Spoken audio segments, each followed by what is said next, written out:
नमस्कार, Gorkha television HD मा स्वागत छ। म संगीता काफ्ले। कार्यक्रम हो हाम्रो यथार्थ। हाम्रो जिन्दगीको केही भर हुँदैन। जिन्दगीमा के हुन्छ कसैले सोचेको हुँदैन। जिन्दगीमा भवितव्य आएका समस्याहरूलाई हाँसी हाँसी समाधान गर्नुपर्ने हुन्छ। जसरी भए पनि जिन्दगी बाँच्नै पर्छ, रमाउनै पर्छ, हाँस्नै पर्छ। भाग्यमा लेखेको सबैले भोग्नै पर्छ। जसरी भए पनि आत्मविश्वासका साथ गन्तव्य खोज्नै पर्छ। अपाङ्गता भएका व्यक्तिहरूको जीवन एकदमै कष्टकर छ, तर पनि उनीहरूले जीवन आत्मविश्वासका साथ अगाडि बढाइरहेका छन्। जीवनलाई सुन्दर बनाएका छन्। हो, अपाङ्गता भएका व्यक्तिहरूको जीवन असहज छ, तर पनि उनीहरूमा आँट छ, साहस छ, धैर्यता छ र जिन्दगी चलिरहेको छ। यस्तै वास्तविक जीवनमा आधारित कार्यक्रम हो हाम्रो यथार्थ। आउनुहोस् त्यस्तै एकजना व्यक्तिको जिन्दगीको वास्तविक घटनालाई नजिकबाट निहालौं।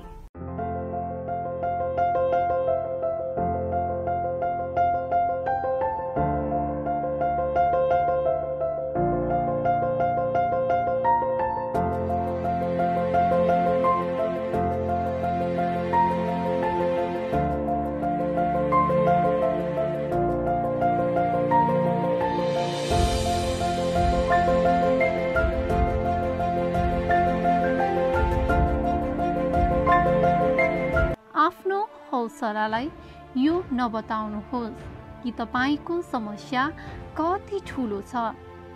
आफ्नो समस्यालाई यो बताउनुहोस् कि तपाईको हौसला कति ठूलो छ। हो, जीवनमा हौसला सबैभन्दा ठूलो कुरा हो। हौसला प्राप्त गर्न सक्यो भने जीवनमा सफलता पाउन सजिलो हुन्छ। जिन्दगीको केही भर हुँदैन। हिजो सग्ला हातखुट्टा आँखा भएका व्यक्तिहरू जीवनको कालखण्डमा कमजोर भएर रहेको थुप्रै उदाहरणहरू छन्।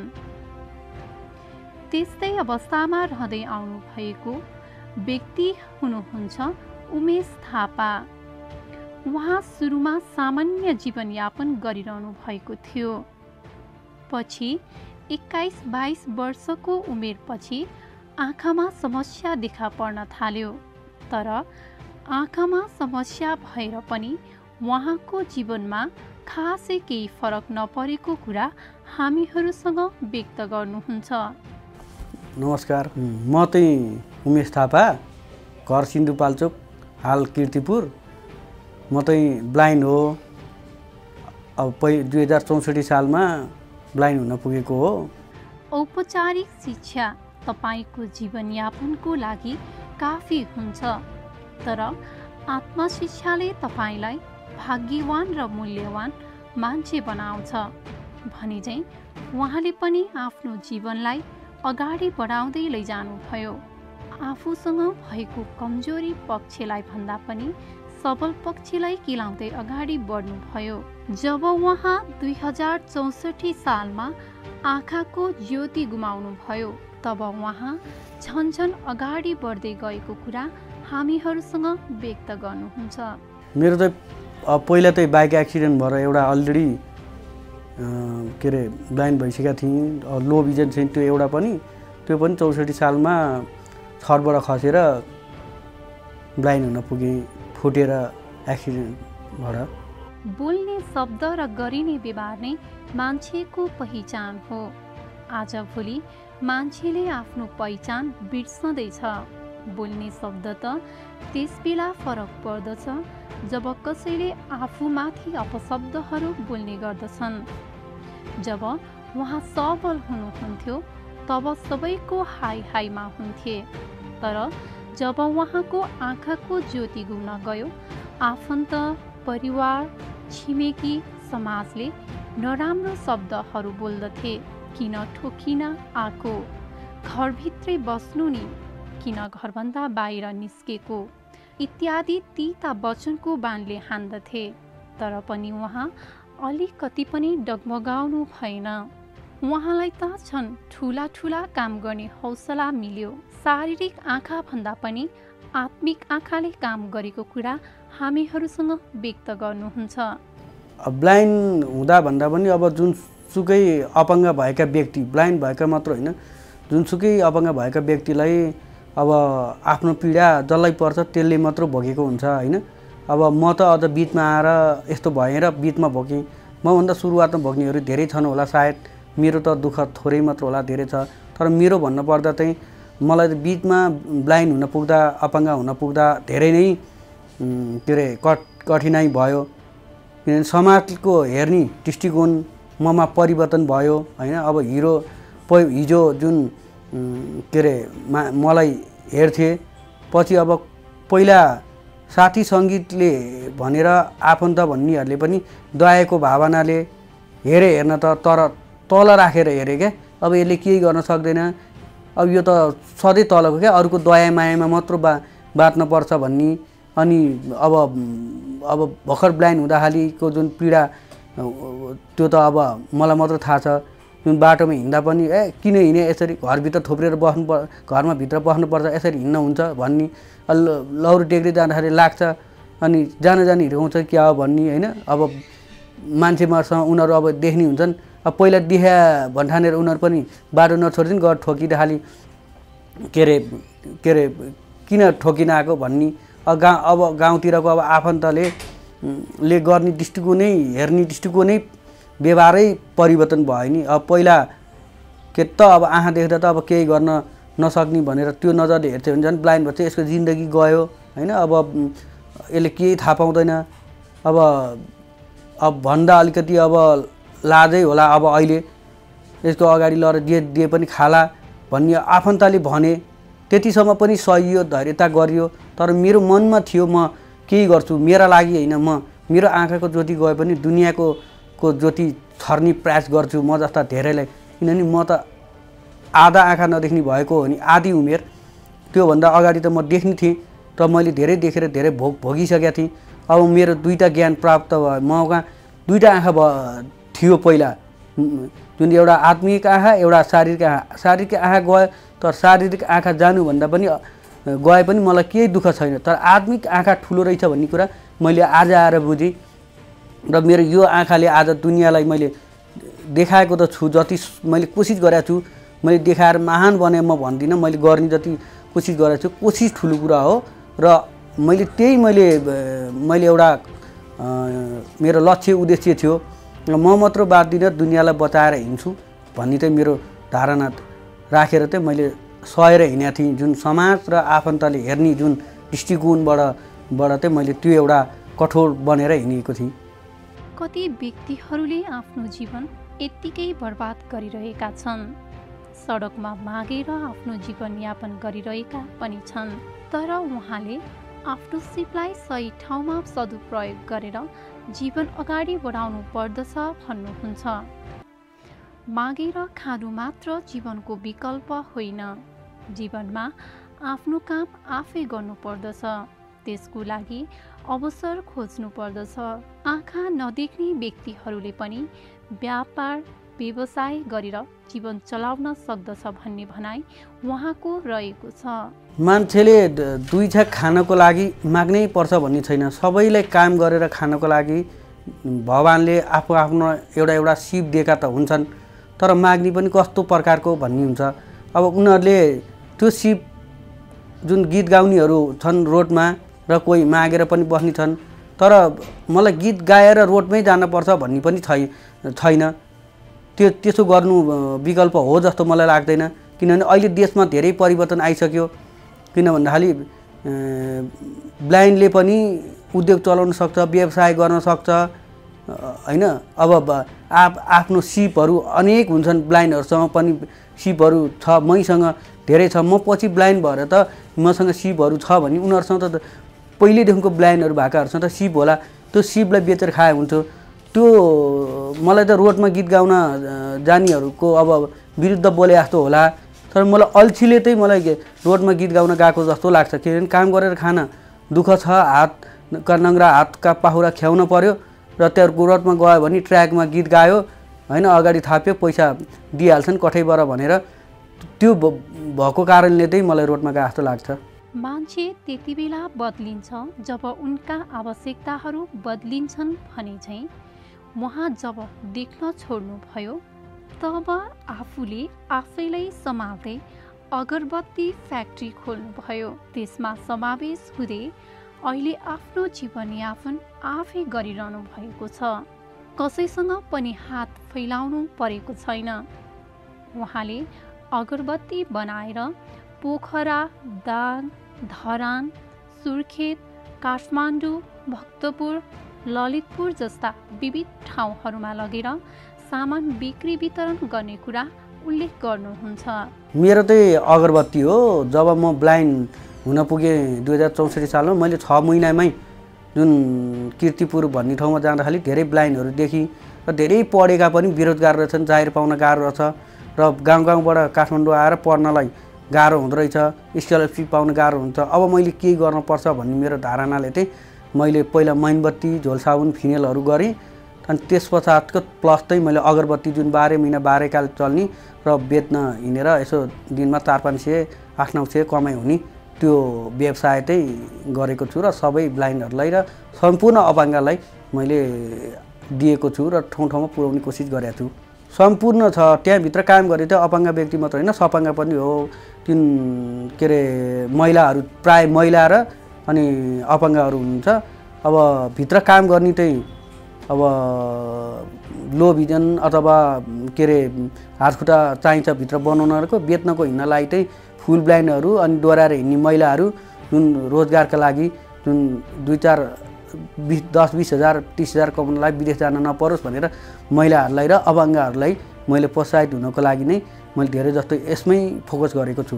जस्तो उहाँहरूले चाहिँ जस्तो मैले अगरबत्ती बनाउँछु, म जिल्ला जिल्लामा पठाउँछु। अब पोखरा, चितवन, दाङ, सुर्खेत अनि बुटोल, भैरवा, अब धरान, नेपालगञ्ज, काठमाडौँ, ललितपुर, भक्तपुरमा मात्रै म ठाउँ ठाउँमा एउटा अपाङ्गहरूलाई मैले एउटा सञ्चालन गर्नलाई राखिदिएको छु। अनि उहाँहरूले चाहिँ त्यहीँको नजिकका मान्छेहरूलाई चाहिँ यहाँ काठमाडौँसम्म आइपुग्न परोस् भनेर उहीँ ल्याएर बोलाएर सामान दिएर अनि डोर टु डोर जुन पसल पसल हिँडेर पिपिस बेच्दै हिँड्नुहुन्छ अनि आफ्नो गुजारा चलाउनुहुन्छ। जिन्दगी गाह्रो साह्रो भित्र रहेको हुन्छ। उहाँले पनि अगरबत्ती फ्याक्ट्री खोलेर बस्नु भएको छ। यस्तो काम गर्न कतिको गाह्रो छ भन्दा उहाँले खुसी हुँदै आफूलाई यसरी व्यक्त गर्नु भएको छ। धेरै गाह्रो, जुनसुकै काममा पनि गाह्रो त भइ नै हाल्छ होइन। कुनै पनि चिज के अरे सजिलो त छैन होइन, तर असम्भव छ भन्ने बित्तिकै के अरे त्यसलाई कठिनाइ सम्झनु न। सम्भव छ, असम्भव पनि छ, असम्भव छ, सम्भव पनि छ भनेको जस्तै अब गर्नेलाई जे पनि सजिलो, नगर्नेलाई सब चिज गाह्रो भने जस्तै गाह्रो छ नि। अब देख्नेहरूले नै सरकारलाई ट्याक्स छलेर होइन के अरे काम गरिरहेछन्। म अपाङ्ग भए तापनि होइन, म अपाङ्ग भए तापनि के अरे सरकारलाई ट्याक्स तिरेको छु। उद्योग विभागमा मेरो नाम छ, अमरदीप अगरबत्ती भनेर चिनिन्छ। मैले ब्रान्डेड बनाएको छु, जो त्यो नेपालमा कसैले पनि ब्रान्डेड बनाएका छैनन्। मैले त्यसको कर तिरेको छु, घरेलुदेखिबाट ओडा कार्यालय सम्पूर्णमा तिरेको छु। तर एउटा सधैँ व्यक्तिले चाहिँ कर छलेर ट्याक्सै नतिरेर अनि के अरे अपाङ्गहरूलाई के अरे गुणस्तरहीन सामान दिएर अपाङ्गहरूलाई बेचाइरहेको छ। अनि मैले जुन 2065बाट सुरुवात गरेको जुन एउटा अपाङ्गको माल पनि राम्रो हुन्छ है भनेर मैले आफ्नो प्रफिट जुन कम गरेको छु अपाङ्गहरूको लागि हेरेको छु अनि जुन छाप बसालेको छु त्यो गरेर बजारमा अपाङ्गको माल राम्रो हुन्छ भन्ने अनि त्यो चाहिँ सपाङ्ग व्यक्तिले लुटिदिएको छ। यसमा साथ सहयोग दिने चाहिँ कोही छैनन् किनभने अपाङ्ग नै जता जता कुल्यो त्यतैतिर भुल्यो, जहाँ सस्तो थियो त्यतै जान्छन् र कठिनाइ त छ नि। अब मेरो लक्ष्य भनेको एउटा म पछिका पीडितले पनि काम पाउन् र हामी गए पनि अब दुई छाक खानको लागि रोडमा त्यसरी माग्न नपरोस् भन्ने मेरो धारणा भएर त्यो गरे हो। तर यहाँ साथ दिने चाहिँ छैनन्। सपाङ्गको चाहिँ जुन काम अपाङ्गले पाउन पर्ने ठाउँमा अपाङ्गको जुन के अरे काम चाहिँ सपाङ्गहरूले लुटिरहेछन्, उनीहरूको दुरुपयोग गरिरहेछन्। यही नै हो, कठिनाइ त छ नि। खुसी रहन चाहनुहुन्छ भने जिन्दगीमा फैसला आफ्नो परिस्थितिलाई देखेर लिनुहोस् भने चाहिँ उहाँले पनि आफ्नो परिस्थिति अनुसार अगरबत्ती फ्याक्ट्री खोलेर आफ्नो परिश्रममा बाँचिरहनु भएको छ। जीवनको उद्देश्य भनेको आफू जागिर खानु मात्र होइन, अरूलाई पनि जागिर दिनु हो भने चाहिँ अहिले उहाँले पनि 100 जनाभन्दा बढी व्यक्तिहरूलाई रोजगारी दिइरहनु भएको कुरा हामीहरूसँग व्यक्त गर्नुहुन्छ। अब यहाँ सधैँ मान्छेले त करोड गर्छन् भने अरब गर्छ भने 20-30 हजार 40-50 हजार देखाउँछन् होइन। मेरो यति हुन्छ भने हेका छैन। मेरो त कस्तो छ भन्दा खालि प्रोडक्ट उत्पादन चाहिँ मबाट हुन्छ। मेरो त कच्चा पदार्थ पनि जस्तो इन्डिया, भियतनाम, चाइनादेखिबाट इम्पोर्ट हुन्छ मेरो र अरूकै बिलमा हुन्छ। अनि के अरे अरूकै बिलमा चाहिँ मैले फेरि बेचिदिन्छु। उतैबाट मेरो नाम नि आउँदैन, जस्तो मगाउने उतैबाट अरूको बिल काटेर बेचिदिने, अरूलाई नै ट्याक्स तिर लाउने, त्यो ट्याक्सको पैसा म दिन्छु। त्यो गर्दा खालि मेरो महिनामा 12-15 लाखदेखिबाट 20 लाखसम्मको व्यापार हुन्छ। निराशावादी हरेक समयमा कठिनाइ देख्दछन् र आशावादी हरेक मुस्किलमा पनि अवसर देख्दछन् भने चाहिँ उहाँ पनि जीवनमा हरेक अपाङ्गता भएका व्यक्तिहरूले कसरी काम गर्नुहुन्छ भन्दा उहाँले हामीहरूसँग यसरी आफ्नो कुरा सुनाउनु भएको छ। अब जस्तो सुरुमा आउँदा चाहिँ के गर्छन् भन्नाले भर गाउँबाट आउनेहरूले चाहिँ अब विकल्प केही छैन, कि रोडमा माग्न जान पर्यो, कि त गीत गाउन जान पर्यो, कि जागिर खानको लागि भनेर काठमाडौँमा आउन पर्यो र एउटा चिनिया मार्फत। अब तीनटा हो अपाङ्गहरूले काम गर्ने भनेको, कि त जागिर, कि त गीत गाउने, कि त धुप बेच्ने नि, कि त कचौरा थापेर बस्ने बाहेक केही पनि छैन। अब प्राय कचौरा थाप्न कोही पनि जाँदैन, गीत गाउने ज्ञान हुँदैन, अगरबत्ती बेच्न आउँछन्, वा भन्छन्। अनि उमेशजी तलाई त यस्तो गर्नुपर्छ उस्तो गर्छ, उनी त उद्धारकर्ता हो, हामीले गाउँमा पैसा देख्न नपाएको पैसा देख्न पायौँ, यत्रो दिनमा 500-600 कमाउने मिनिमम पनि कमाउने बाटो दिनुभयो भन्छन्। अनि पछि गएपछि चाहिँ अहिले भने नि मैले जुन अर्काले दुरुपयोग गरेको छ, गुणस्तरीयहीन अपाङ्गको नाम पनि हुँदैन, केही पनि हुँदैन, ट्याक्स तिर्ने हुँदैन, ठेगाना हुँदैन, त्यस्तो अगरबत्ती सस्तोमा दिन्छ उसले। अनि त्यतातिर बेच्न जान्छन्। अनि के अरे कोही चाहिँ अब होइन अपाङ्गकै बेच्नुपर्छ भन्नेहरू बस्छन्, कोही चाहिँ त्यसो गरेर छोडेर जान्छन्, असन्तुष्टि छन्। धेरै गाह्रो छ अपाङ्ग क्षेत्रमा काम गर्नलाई। सबैको जीवन जिउने आफ्नै तरिका रहेको हुन्छ। सबैले आफ्नै तरिकाले जीवन चलाउँछन्। कसैले जीवन रमाइलो मान्दछन् त कसैले बोझिलो ठान्दछन्। उहाँले भने आफ्नो जीवनलाई यात्रा मानिरहनु भएको कुरा व्यक्त गर्नुहुन्छ। अहिले उहाँ फुर्सदको समयमा आफ्नो अगरबत्ती फ्याक्ट्री जाने, फुर्सदको समयमा गीत, कथा, कविता, गजल जस्ता साहित्यिक कुराहरूबाट मनोरञ्जन प्राप्त गरिरहनु भएको छ।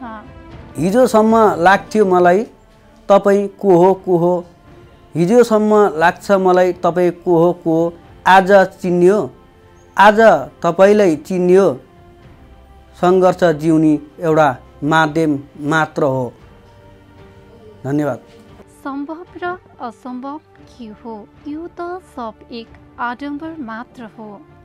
असली शक्ति त त्यो हो जुन आफैभित्र मात्र पाउन सकिन्छ भने चाहिँ उहाँले पनि जिन्दगीमा धेरै चुनौतीहरूका बावजुद पनि जीवन अगाडि बढाइरहनु भएको छ।